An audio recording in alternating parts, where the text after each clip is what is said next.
안녕하십니까. 2020년 제18회 사회복지사 1급 시험 기출문제 풀이 들어갑니다.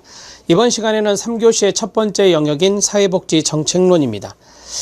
사회복지 정책론은 3교시 영역에서 가장 어렵게 출제된다, 이렇게 말씀을 많이 드렸는데 이번에도 3교시 영역에서는 가장 어렵게 출제가 되었습니다. 전반부는 13문제, 후반부는 12문제를 풀겠는데 전반부만 해도 제가 별표를 칠 문제가 6문제나 됩니다. 거의 절반에 해당되는 문제가 되죠. 후반부는 제도를 좀 아시면 되는 거니까 후반부가 조금 더 쉽게 출제됐다라고 말씀드릴 수 있는데, 어찌됐든 사회복지 정책론은 좀 어렵습니다. 그러면 정책론을 어떻게 공부하면 좋을까요?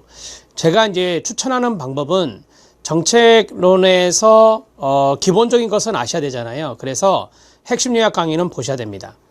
기본 이론 강의는 좀 힘들다 하더라도 우리가 이제 여기서는 힘을 좀 빼는 영역이기 때문에 핵심 요약 강의는 보시는 게 좋고, 그 다음에 두 번째, 기출문제를 반드시 점검하셔야 됩니다.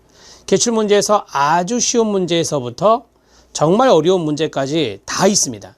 이제까지의 기출문제를 보시면 그런 문제가 다 있는데, 이 기출문제만 잘 분석해도 사회복지 정책에서 나쁜 점수는 받지 않아요. 좋은 점수를 받을 수 있습니다. 따라서 이 두 가지를 반복적으로 하시는 게 좋아요. 핵심 요약 강의하고 그 다음에 기출문제 강의를 반복적으로 보시면 나중에 뭐 실전 문제 여러분들이 모의 테스트 할 때 충분히 풀 수 있는 문제들이 많이 있을 겁니다. 그렇게 학습의 전략을 잡아주시면 되겠습니다. 1번 문제부터 보겠습니다. 1번 문제는 사회복지 역사 문제입니다. 역사 문제가 한 두세 문제 정도 출제가 되는데요. 다음 내용 중에서 연결이 옳은 것은입니다. 이렇게 이제 5개를 세팅하는 문제가 일반적인 거예요. 영국도 있고 미국도 있고 독일도 보이네요. 자, 엘리자베스 구빈법이 있습니다. 1601년에 열등초 원칙 아니죠? 열등초 원칙은 개정구빈법이잖아요. 개정구빈법에서 열등초우 개정구빈법. 자, 이 개정구인법에서 열등초 원칙이 명문화되죠. 이렇게 정리하시면 되고, 자, 길버트법 하면 생각나는 게 뭐죠? 원해구제잖아요. 네, 딱 답이 보입니다. 길버트법은 원해구제. 그 다음에 비스마르크의 3대 사회보험이 있습니다. 첫 번째, 세계 최초의 보험이 이거예요. 세계 최초의 보험이 질병보험, 비스마르크의 질병보험이다. 뭐 연도 정도는 기억하셔야 되겠죠. 세계 최초니까 1883이고요. 실업보험이 이때 없었다고 말씀드렸죠. 그 다음에 노령 폐질보험, 노령이 들어간 걸로 봐서는 연금이에요. 자, 그러면 하나 빠진 게 뭐냐? 산재가 빠졌네요. 노동재해보험입니다. 노동재해보험, 우리가 재해, 이것을 산재라 하잖아요. 재해보험, 이렇게 정리하시면 되겠습니다. 미국 사회보장법입니다. 미국 사회보장법에서 보편적 의료보험 제도가 도입됐나요? 아시죠? 미국은 오랫동안 건강보험 의료보험 제도가 없었던 나라입니다. 오바마 정부 때 의료보험을 만들었던 것이고요. 자, 미국 사회보장법 1935년에 만든 것이 사회보험이 있어요. 그 다음에 공공부조가 있어요. 그 다음에 공적부조라고도 하고요. 그 다음에 세 번째가 보건복지 서비스거든요. 보건복지 서비스, 이렇게 세 가지가 있는데 여기 세 가지에서 사회보험이 어떤 것이 있었죠? 미국 사회보장법입니다. 첫 번째 연금이 있었어요. 연방노령연금이 있었고, 그 다음에 실업이 있었죠. 이 두 가지가 바로 보험이에요. 이렇게 정리하시면 되겠습니다. 베리지 보고서는 소득 비례 방식 아니죠. 사회보험이 어떻게 됐어요? 똑같이 돈을 내고 똑같이 돈을 받는 방식이잖아요. 균일기여와 균일급여거든요. 그래서 소득 비례라고 나오면 안 돼요. 소득 비례는 많이 번 사람은 많이 내고 적게 번 사람은 적게 내는 거거든요. 여기 베버리지는 균일기여와 균일급여의 원칙을 사회보험에 도입하자, 이렇게 이야기했던 거예요. 자, 답을 해결했습니다. 2번이 답이고 답은 쉽게 풀렸네요. 길버트 하면 원해구제가 가장 중요하니까요. 자, 그 다음에 2번 문제 들어갑니다. 별표. 자, 2번 문제는 사회복지 가치 중에 자유가 있어요. 여기에 대한 설명으로 옳은 것은 이다 라고 했어요. 이 자유는 두 가지가 있죠. 소극적 자유가 있고 적극적 자유가 있어요. 소극적 자유가 있고 적극적 자유가 있어요. 대개 이제 소극적 자유는 시장이 개입하는 자유방임주의 국가들에서 많이 나타나고, 적극적 자유는 국가의 개입이 강조되는 나라에서 많이 나타나는 겁니다. 자, 자유지상주의라고 그랬거든요. 자유지상주의가 다른 말로 자유방임주의예요. 근대의 자유방임주의를 이야기하는 거예요. 자유지상주의 관점에서는 어떤 자유라고요? 제가 말씀드렸잖아요. 자유방임주의에서는 소극적 자유를 옹호하죠. 소극적 자유를 옹호합니다. 소극적 자유 강조라고 쓰겠습니다. 이렇게 정리하시면 되고, 그 다음에 2번 소극적 자유 보장을 위해서는 국가의 역할이 많을수록 좋다라고 했는데, 국가가 역할을 많이 하면 많이 할수록 적극적 자유 보장한다 했었죠. 적극적 자유 보장한다, 이렇게 정리하시면 돼요. 자, 우리가 이제 조지앤 윌딩이 있잖아요. 조지앤 윌딩에 반소폐마가 있습니다. 간단히 좀 써드리면 반소폐마가 있어요. 반집합주의, 소극적 집합주의, 페비안주의, 마르크스주의가 있는데 이렇게 나눠요. 이쪽은 시장의 개입을 강조하는 것이고 이쪽은 국가의 개입을 강조하는 것이잖아요. 이 두 가지는 소극적 자유를 강조한다고 배우셨죠? 그 다음에 이 두 가지는 뭐예요? 적극적 자유를 강조한다고 배우셨어요. 적극적 자유를 강조한다. 그러니까 자유지상주의 관점에 해당되는 것들은 소극적 자유를 강조하고, 그 다음에 국가의 역할이 강조되면 강조될수록 적극적 자유를 보장하는 겁니다. 자, 세 번째 들어갑니다. 적극적 자유 관점에서 자유의 침해는 뭐냐? 개인에게 필요한 자원이나 기회를 박탈당한 것을 의미한다라고 했어요. 개인에게 필요한 자원이 있고 개인에게 필요한 기회가 있는데 그걸 박탈하면요, 능력을 발휘할 수 없겠죠. 능력을 발휘할 수 없겠죠. 이게 바로 뭐냐? 능력을 발휘할 수 있는 자유인 적극적 자유의 침해예요. 적극적 자유의 침해. 이런 식으로 접근하셔야 됩니다. 그래서 3번이 맞는 내용이에요. 3번이 맞고 4번 들어갑니다. 적극적 자유의 관점에서는 지금 잘 들으세요. 임차인의 주거 안정을 위해 임대인의 계약 제약을 할 수 없다라고 했거든요.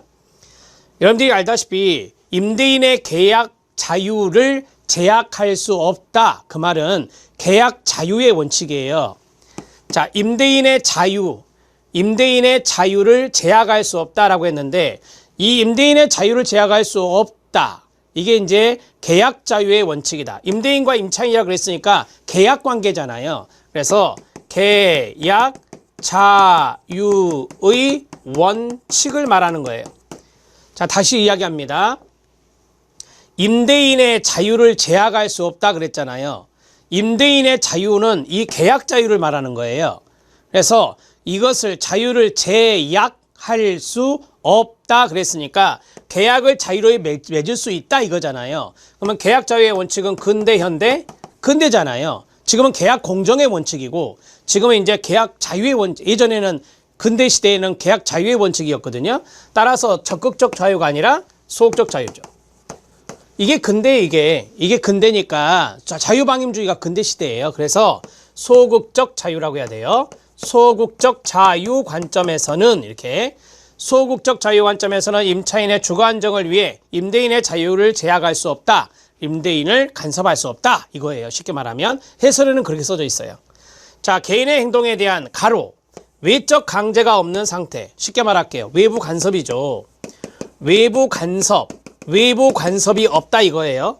외적 강제라는 것은 외부에서의 간섭이 없다는 거예요. 그러면 적극적 자유의 소극적 자유예요. 간섭받지 않을 자유가 뭔데요? 소극적 자유잖아요. 간섭받지 않을 자유가 소극적 자유가 됩니다. 자, 2번 문제 어렵죠, 여러분? 이게 결코 쉬운 문제는 아니에요. 소극적 자유와 적극적 자유를 가지고 계속해서 이거를 응용해야 되는 거예요. 답은 3번입니다. 어려웠으면 한 번 더 들어주시면 됩니다. 자, 3번 문제 들어갑니다. 3번 문제는 그리 어려운 문제는 아니니까요. 빈곤과 불평등 측정에 관한 설명으로 옳은 것은 이다. 완전 평등 사회에서 로렌츠 곡선은, 자, 우리가 이제 인구 누적이 있고 소득 누적이 있을 때 이렇게 대각선의 모양, 이게 완전 평등이죠. 이게 완전 평등이라고 배우셨죠. 자, 로렌츠 곡선은 어떤 거죠? 이거거든요. 이게 로렌츠 곡선이에요. 이게 로렌츠 곡선인데 이제 문제 따라갑니다. 로렌츠 곡선은 45도 각도의 직선과 45도의 각도의 직선 이거잖아요. 이것과 뭐하죠? 가까워져야 되죠. 가까워져야 완전 평등해지잖아요. 멀어진다가 아니라 가깝다 그래야 돼요. 자, 2번 진위계수 아시죠? 진위계수는 뭐와 뭐 사이? 0과 1 사이고 1로 갈수록 불평등이 심화된다 이렇게 배우셨죠? 마이너스 1에서 플러스 1이 아니라요. 자, 그 다음에 빈곤계획과 빈곤율을 아시나요? 빈곤계획은 빈곤선 이하에 속하는 인구가 전체 인구에서 차지하는 비율, 이게 뭡니까? 자, 전체 인구가 100, 빈곤선 이하에 속하는 인구가 20명, 그럼 20% 뭐예요? 빈곤율이잖아요. 빈곤율이라고 하죠. 빈곤율. 빈곤갭이 아니라. 네 번째, 빈곤선과 실제 소득과의 격차. 이게 갭이잖아요. 갭. 이것을 빈곤갭이랍니다. 빈곤선과 실제 소득과의 격차. 그림을 그리면 이게 poverty line입니다. 자, 그리고 이게 0이라고 했을 때 실제 소득이 여기 있다. 그러면 여기 격차가 이거잖아요. 이게 실제 소득일 때 실제 소득과 빈곤선의 격차를 반영하는 것. 이게 바로 빈곤갭이다. 이렇게 정리할 수 있습니다. 마지막 5번이 답인데요. 처음 나온 겁니다. 센 지수. 센 지수는 빈곤 집단 내의 불평등 정도를 반영하는 것이다. 빈곤갭과 빈곤율과 지인이계수 이 모든 것을 다 종합한 종합지표가 바로 센 지수라고 합니다. 이 센이라는 학자는 노벨 경제학상을 받았던 분이다. 아래 각주, 해설의 아래 각주에 있습니다. 그래서 아시아 최초로 노벨상을 받으신 경제학자라고 알아두시면 되고, 센 지수는 빈곤갭과 우리가 이제까지 했던 거, 진위계수, 빈곤갭, 빈곤율 이 모든 것들을 종합해서 빈곤의 정도, 여기 나온 대로 불평등의 정도를 알 수 있는 것이 센 지수다. 공식은 해설에 넣어드렸습니다. 참고하시면 됩니다. 자, 답은 5번이었습니다. 4번 문제 들어갑니다. 사회복지 발달 이론입니다. 정책 발달 이론이죠. 정확히 말하면 옳지 않은 것은 이다. 첫 번째 사회 양심 이론, 두 번째 수렴 이론, 세 번째 시민권론, 네 번째 권력자원론, 마지막은 구조기능론인데요. 이 권력자원론과 동의어가 뭐예요? 사회민주주의 이론이에요. 사회민주주의 이론, 이것이 동의어다 이렇게 보시면 되고요. 자, 사회 양심 이론 들어갑니다. 사회복지는 이타주의가 제도화된 것이다. 맞죠? 이타주의의 대표적인 다른 말이 뭐죠? 이타주의는 도덕적 양심이에요. 도덕적 양심, 그 다음에 국가의 자선, 이런 것들이 이타주의거든요. 그래서 이런 것들이 제도화된 것이 정책이다. 그게 바로 사회 양심 이론 맞습니다. 자, 산업화가 나왔어요. 산업화를 이룬 나라들은 사회복지 제도를 도입하게 된다. 아, 수렴 이론의 동의어가 뭐죠? 네, 산업화 이론이죠. 그래서 맞습니다. 자, 시민권론의 마샬이 있습니다. 마샬은 사회권을 복지권이라 했나요? 네, 맞습니다. 사회권과 복지권은 동의어. 이 마샬이 공참사를 말했죠. 공민권, 참정권, 사회권으로 발달한다, 시민권은. 자, 공민권, 참정권, 사회권인데 동의어 들어갑니다. 이게 뭐죠? 자유권, 이게 뭐죠? 정치권, 이게 뭐죠? 복지권이잖아요. 그래서 사회권을 복지권이라고도 했어요. 맞습니다. 사회복지 정책은 권력 엘리트의 산물이다. 엘리트론이죠. 이건 엘리트론이에요. 엘리트론. 권력자원론 아니에요. 그러면 권력자원론은 뭐예요? 사회민주주의 이론이니까 노동자 계급의 정치 세력화, 노동자 계층의 정치 세력화로 사회복지 정책이 발달했다. 이렇게 보셔야 되겠죠?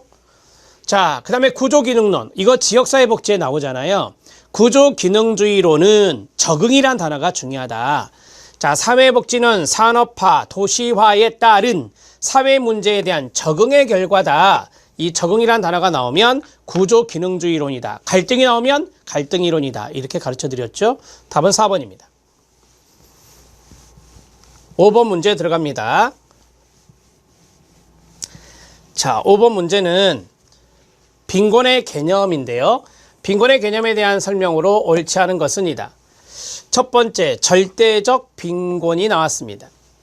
절대적 빈곤은 육체적 효율성을 유지하기 위한, 여기 중요, 최소한의 생활 필수품을 소비하지 못하는 상태를 절대적 빈곤이라 하죠. 후진국에서 많이 쓰는 빈곤선입니다. 자, 최소한의 생활 필수품을 소비하지 못한다. 그것을 절대적 빈곤 상태라고 말하고요. 자, 두 번째 연결해서 최저생계비예요. 최저생계비를 계측하여 빈곤선을 설정하는 방식이 절대적 빈곤 개념을 적용한 것이다.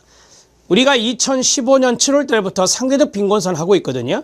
그 전에 절대 빈곤선이었어요. 이 상대적 빈곤선의 반대가 절대적 빈곤선이잖아요. 그때 나왔던 개념이 최저생계비예요. 그래서 최저생계비를 계측해서 절대 빈곤을 적용하고 있었고요. 그때 우리나라가 전물량 방식이었죠. 국민기초생활보장제도, 지금의 국민기초생활보장제도는요, 절대적 빈곤 아니죠. 많이 아시잖아요, 이거. 상대적 빈곤이잖아요. 답은 쉽게 풀렸네요. 자, 상대적 빈곤은 한 사회의 평균적인 생활 수준과 비교하여 빈곤을 규정하는 거예요. 쉽게 말씀드리면 우리 사회의 4인 가구의 평균적인 생활 수준이 뭐냐? 최저생계비를 따지는 게 아니에요. 최저생계비가 아니라 4인 가구의 평균적인 생활 수준이 뭐고, 그 다음에 3인 가구의 평균적인 생활 수준이 뭐냐, 이런 것을 보고 비교해서 상대적 빈곤을 따지는 거죠.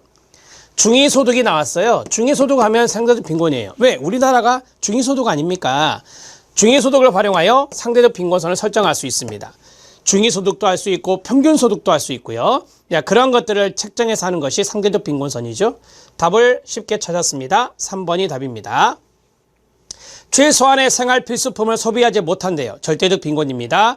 최저생계비를 계측해서 빈곤선을 책정했던 것이 절대적 빈곤선입니다. 한 사회의 평균적인 생활 수준을 보는 게 뭐라고요? 상대적 빈곤선이고요. 중위소득이나 평균소득을 대비로 해서 빈곤선을 뽑아내는 것이 상대적 빈곤선이고, 우리나라는 상대적 빈곤선 하고 있습니다.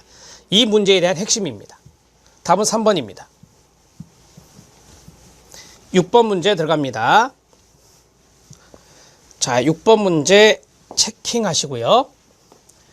최근 논의되고 있는 사회복지정책 이슈들에 관한 설명으로 옳지 않은 것은 이다 라고 했어요. 자, 1번 생태주의가 나왔어요. 정책에서 느닷없이 생태주의가 나왔습니다. 그러면 환경이 생각나야 돼요. 생태주의 하면 환경이 생각나야 돼요. 그러면 환경을 강조했던 이념을 찾아야 돼요. 환경을 강조했던 이념이 뭐죠? 네, 녹색주의입니다. 조지 윌딩의 녹색주의입니다. 그러면은 이제 바뀌었어요. 생태주의 관점이란 녹색주의니까, 녹색주의에서는 복지국가의 성장 패러다임을 옹호하나요? 아니요, 반대합니다. 왜냐하면 복지국가의 성장 패러다임을 하다 보면 환경의 오염이 심해져요.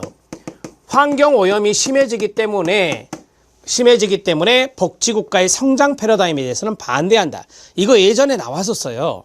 녹색주의는 복지국가에 대한 부정적 입장, 반대 입장을 취한다. 그것이 이런 식으로 둔갑한 거예요. 자, 반대합니다. 1번 탈락. 4차 산업혁명 시대죠. 일자리 감소하고 있죠. 소득 양극화가 심화되고 있죠. 그래서 나타난 이슈가 뭐예요? 기본소득제죠. 기본소득, 이건 계속 나올 수 있어요, 시험에. 앞으로 우리가 기본소득에 대한 논의를 하게 될 거니까 도입의 필요성과 관련되어 있다. 자, 기본소득제의 특성 3가지가 있어요. 기본적인 거 3가지. 자, 무조건 받아보게, 암기법, 무조건 받아보게. 자, 이게 바로 암기법인데, 첫 번째 무조건성입니다. 두 번째 보편성, 세 번째가 개별성이에요. 자, 이 기본소득제는 조건 없이 주는 겁니다. 무조건성이 있어요. 소득에 상관없습니다. 연령에 상관없습니다. 근로능력 상관없습니다. 자, 그 다음에 보편성입니다. 모든 사람에게 주는 건데요. 개별성입니다. 개별성은 뭐예요? 네, 개인 단위죠. 개인 단위. 가구 단위가 아니라 개인 단위로 주는 거예요. 개인 단위. 그러니까 막대한 재정이 필요한 겁니다. 이렇게 정리할 수 있습니다. 자, 해설에 나와 있고요. 그 다음에 민, 달팽이 유니온이 있고요. 그 다음에 복지국가 청년 네트워크 등은 청년 세대운동 조직이 출연한 사례에 해당한다. 민, 달팽이 유니온은 청년의 주거권, 요새 많이 거론되고 있죠. 청년의 주거권 보장과 연관된 활동을 하는 것이 민, 달팽이 유니온이 됩니다. 자, 마을 만들기 사업이 있습니다. 주민 참여형 복지라고 말할 수 있죠. 마을 주민들이 참여하는 거니까요. 커뮤니티 케어입니다. 번역해 보세요. 지역사회 보호입니다. 지역사회 보호는 탈시설화와 관련이 있나요? 당연한 거 아닙니까? 자, 답은 1번입니다. 6번 문제 체킹해 주시고, 생태주의 관점, 즉 녹색주의에서는 복지국가의 성장 패러다임을 반대한다는 것을 아시면 됩니다.